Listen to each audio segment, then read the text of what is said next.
kapatid, magandang gabi sa inyo lahat. Ito na po tayo. Ito na sa accommodation. Kararating-rating ko lang dahil sa ito, tabibili ko lang ng ulam. Ito, nagpahinga lang ako ng konti. Tapos binanlawang ko yung dapat banlawan. Para mamaya sasampay ko sa maayos na sampayan. So, ito, kain tayo. Gutom na kasi ako eh. Ito yung binili ko kanina ng ulam kay Emil doon sa Kabayan. Sa apretadang baboy. 10 dirhams lang. Binili ko sa kanya. Tapos ito, habang nagbabalaw ako, nagsalang na rin ako ng sinay at itanin. So, painintay natin. Kain tayo. Gutom na ako eh. Alam, saluhan niyo akong kumain. Ha? Salo tayo. Hati-hati na lang tayo sa ulam, sa arin. Dahil baga pa yung kanan para sa kanin mabitin tayo.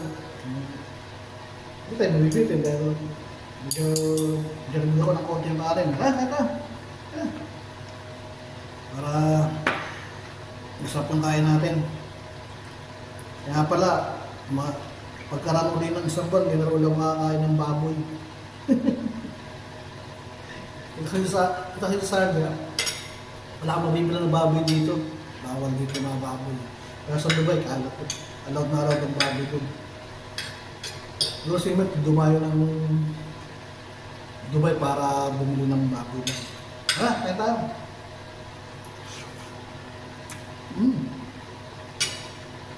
Ano yun? Sarap.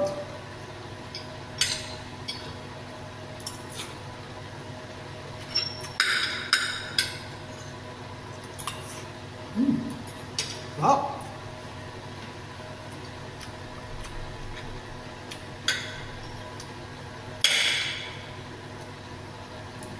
Alam mo, masarap ito luto niyang kapitadang baboy. Pero sa iba, wala eh. Tipid sa Ricardo, tipid sa gulay. Pero ito lasa oh.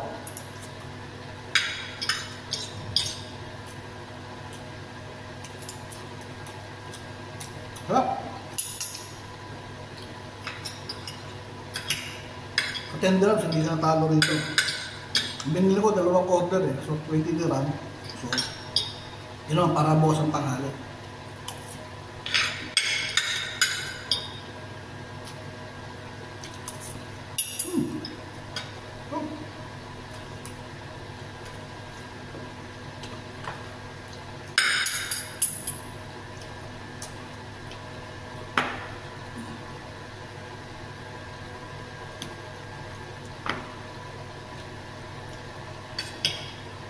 Mamaya, tatawagan ko si Emil kaya may message sa sabi ko, sarap ng luto niya.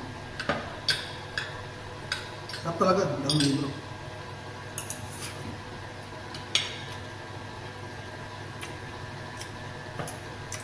Dahil doon sa isang kabayan na binilang ko ng ulam, wala, ang kwenta.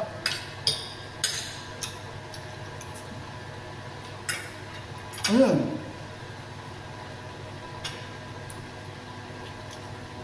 Tipid sa Ricardo, nagluto ng munggo. Diyan. Yung munggo, ilaw pa yata yun. Pinikman ko lang, malansa pa. Tapos alam mo sinahog. Isda. So, malansa. Ginlagyan ng luya. No? Masaat mo sa kalooban ko, yan natin ko na lang. Kasi hindi makakain yun. Malansa.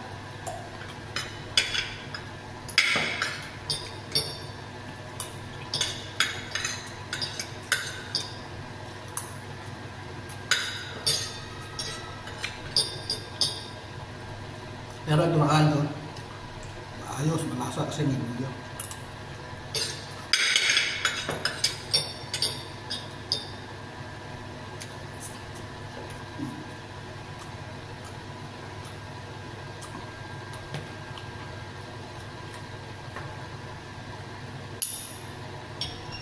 Ang dami yata nitong nilagay ni Emil. Daming baboy.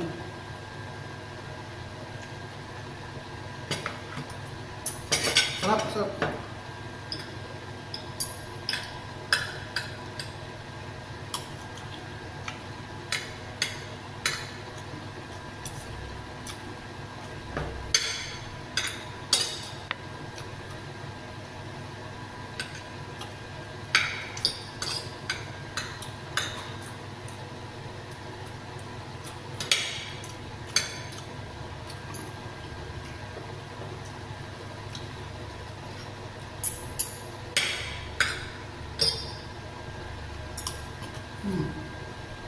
Grabe.